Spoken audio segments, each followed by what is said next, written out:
Olá, bem-vindo a essa aula sobre o impacto do fenômeno da transformação digital nas funções de recursos humanos. Hoje, o nosso objetivo é falar um pouco sobre o impacto em duas grandes dimensões. A primeira, na dimensão funcional, no impacto sobre os processos e sobre as atividades. E a segunda, o impacto sobre as responsabilidades estratégicas dos times de recursos humanos. Muito bem, antes de seguir, um lembrete. Se você gostar dessa aula, se você gostar desse vídeo, clica no botãozinho para curtir, inscreva-se no nosso canal e assinala o sininho para você ser avisado sobre as próximas aulas. Tem sempre informação nova aqui no nosso canal. Muito bem. Vamos revisitar rapidamente os papéis clássicos do recurso humanos numa empresa, tá? A gente sempre fala da administração de pessoal, da participação nos diferentes eventos, treinamento e desenvolvimento, recrutamento e seleção, definição de cargos e salários, avaliação de desempenho, os esforços associados à manutenção da motivação da equipe e todo conjunto de iniciativas voltados para a orientação dos colaboradores, de forma que eles possam fazer o seu melhor e entregar os melhores resultados dentro da organização. Muito bem. Uma forma da gente enxergar o impacto da transformação digital nesses grandes processos é através de duas dimensões: a dimensão funcional e a dimensão estratégica. E cada um desses processos pode sim ser fortemente influenciado, tanto funcionalmente como estrategicamente. Todavia, as atividades, os processos na parte de cima dessa lista têm um viés, uma pegada um pouco mais funcional, um pouco mais de execução. Enquanto as atividades mais na parte inferior da nossa lista, elas têm uma influência estratégica um pouco maior. O que nós vamos fazer? Eu vou pegar com vocês agora um exemplo de uma atividade mais funcional e um exemplo associado a algumas atividades estratégicas, para a gente ver como que o fenômeno da transformação digital toca cada uma delas. Muito bem, vou falar sobre Robotic Process Automation, ou simplesmente RPA. O RPA é uma solução tecnológica dita do portfólio das soluções da indústria 4.0, muito voltada à automação de processos. Ela combina um pouco o conceito do workflow, que é da sequência de atividades que a gente encontra em vários ERPs, e o conceito de uma macro do Excel, que é a automação de várias pequenas atividades, normalmente rotineiras, né? Muito bem. Imagina o RH iniciando um processo que vai culminar com a existência de um novo colaborador dentro da organização. Esse processo pode envolver a criação de uma conta de e-mail, adicionar essa conta de e-mail na lista de contatos da organização, gerar um ramal de telefone para esse colaborador e atualizar as listas de ramais da empresa, solicitar um crachá, um cartão de acesso para esse colaborador, criar na máquina dele a conta no Outlook, com login, com senha, com as subpastas, né? Passar para ele diferentes dados, manuais, treinamentos, códigos de acesso a diferentes áreas do sistema, conforme está definido uma descrição de cargos. Muito bem. O que a gente enxerga nessa sequência azul é um workflow, é uma sequência de atividades. Muito bem. Dentro de cada um deles, existe a sequência de micro-rotinas. Olha, para eu criar uma conta de e-mail, talvez tenha 6, 7, 8, 10 pequenos passos que devem ser executados. Então, num RPA, é possível automatizar tanto as micro-rotinas como os workflows, de tal forma que esse conjunto de atividades seja executado em alguns poucos segundos. imagina um colaborador, do momento que ele se apresenta no primeiro dia, até efetivamente ele estar trabalhando, às vezes demora 1, 2, 3, 4 dias para que tudo esteja funcionando. Imagina que entre ele se deslocar da sala de recursos humanos e sentar no posto de trabalho dele, uma caminhada de 1 ou 2 minutos, tudo isso aqui foi feito. Tudo isso aqui foi feito rapidamente. Muito bem, essa é a ideia do RPA. É natural imaginar que num processo de automação como esse, uma estrutura que exige um número maior de pessoas possa ser executado com um número menor. Existe um exemplo que eu conheço numa indústria de alimentos, que uma estrutura de recursos humanos com um pouco mais de 70 colaboradores, ela passou a ser tocada no dia a dia com 40 colaboradores. O que você faz com esses 30 colaboradores? Eu posso relocar de área, posso criar novos caminhos de carreira, pode naturalmente absorver as vagas de um turnover natural. Toda empresa tem sempre colaboradores que, por diferentes razões, deixam a organização ao longo do tempo. Em algumas situações, essa quantidade de colaboradores adicional são temporários, e aí vai deixar de utilizar esses temporários. E é lógico, tem a situação em que você está reduzindo a equipe e talvez precise conduzir alguns processos de demissão. Isso faz parte. Muito bem. Mas, de qualquer forma, o ponto-chave é que aqueles colaboradores que passam a atuar nesse departamento não precisarão se envolver com atividades rotineiras. Eles vão ter as atividades rotineiras sendo executadas automaticamente e vão poder se envolver com outras questões um pouco mais importantes, questões táticas e estratégicas para a sua empresa. Muito bem, quando a gente olha para esses grandes processos de recursos humanos, existe um conjunto de soluções da indústria 4.0 que podem ser úteis nos diferentes processos. Eu acabei de falar sobre o RPA, mas tem a realidade aumentada, existe realidade virtual, há aplicações de analytics, que são estratégias de análise de dados, preditivo, descritivo, prescritivo. Não vou entrar em detalhes hoje com vocês, tá bom? Aplicações de inteligência artificial com aprendizagem de máquina, aplicações de inteligência artificial com deep learning, aplicações até de manufatura aditiva, impressão 3D, e mesmo de registro de dados, de acesso a dados através de soluções com blockchain.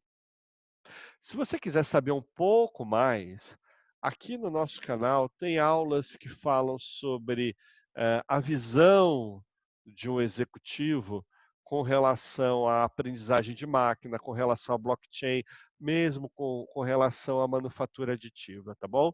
Você pode olhar, são algumas aulas que já estão disponíveis aqui no nosso canal no YouTube.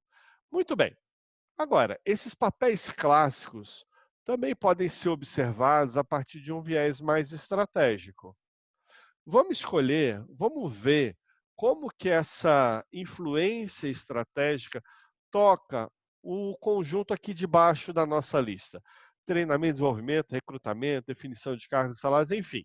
Vamos olhar para esse pedaço daqui. Para isso, vamos ver uma estrutura tradicional de, de organograma, onde a gente começa o ponto-chave aqui, funções tradicionais. Eu tenho um nível de entrada, um nível júnior, um primeiro nível de liderança, que pode ser coordenador, pode ser um supervisor.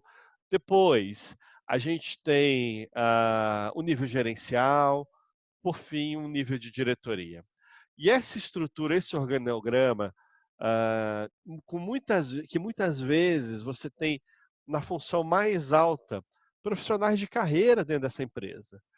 Seja em supply chain, manufatura, marketing, vendas, financeiro, RH, você já se observou o tempo necessário de carreira para preencher esse pipeline. Muito bem.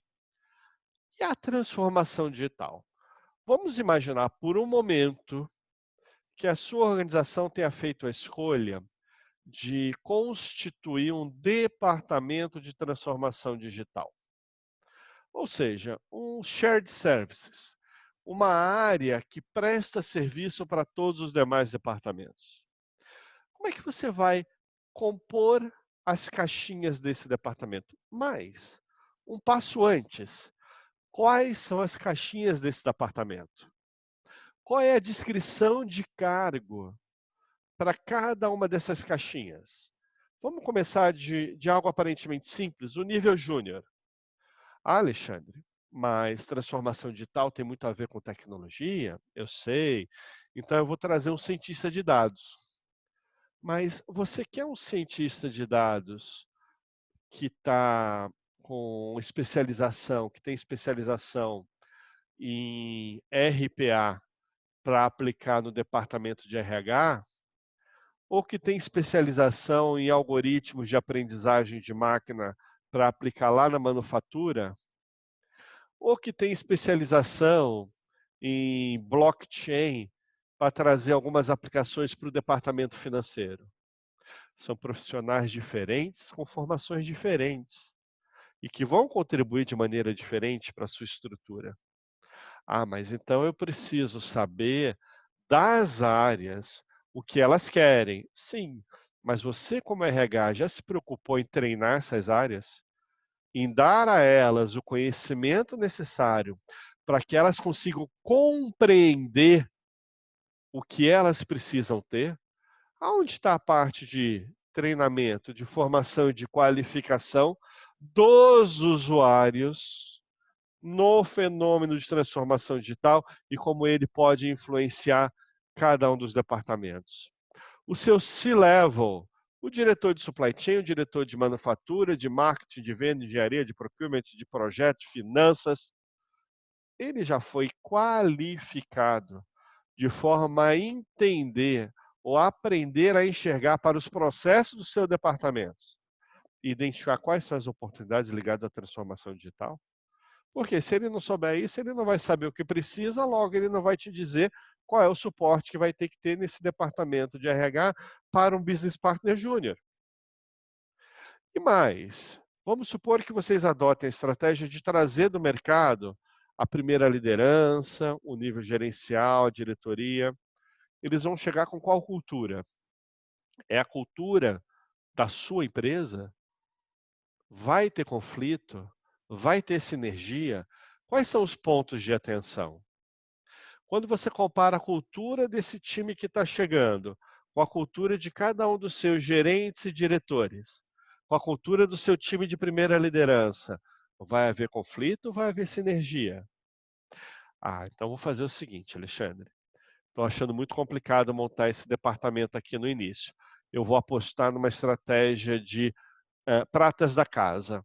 Eu vou tentar migrar e trazer pessoas que têm alguma afinidade com esse novo ambiente dos seus departamentos para executar essas funções. É como hoje você ter um líder de transformação digital para marketing, um líder de transformação digital para produção, um líder de transformação digital para supply chain, até para procurement, para finanças, que até então eram executivos nas suas áreas tradicionais e fizeram uma migração.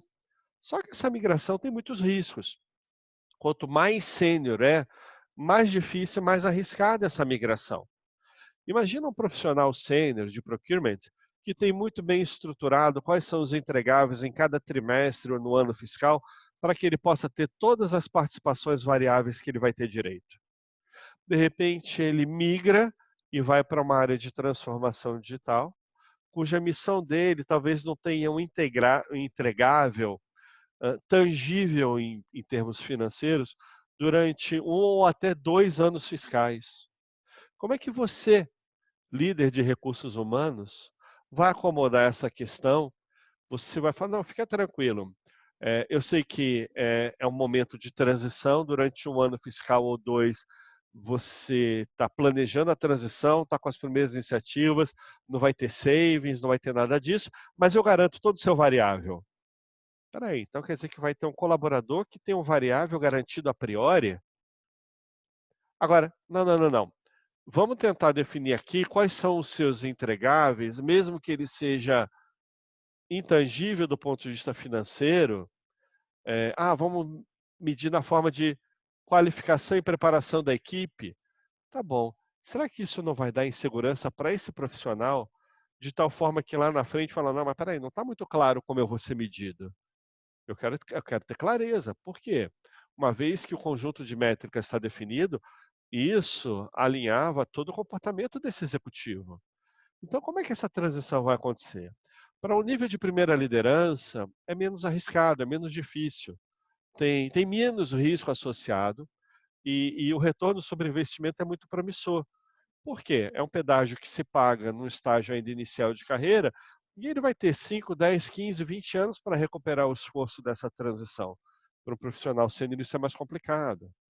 Quando a gente olha para a base, eu já citei, o que aparentemente é uma solução simples, o nível de entrada, ele vai ter como premissa a capacidade das áreas tradicionais identificarem as suas necessidades. Ou seja, tem todo um ciclo de treinamento e preparação nas áreas funcionais tradicionais para que elas identifiquem o que precisam para que vocês possam contratar esse nível júnior especialista. E como vocês vão ajudar o presidente, o CEO? Pensa no diretor de RH, como esse diretor de RH vai fazer o devido coach no presidente, para que ele saiba o que, quando e como cobrar do seu C-level do ponto de vista de transformação digital. Transformação digital é uma missão a ser liderada pelo diretor de TI, ou pelo diretor de marketing, ou pelo diretor industrial.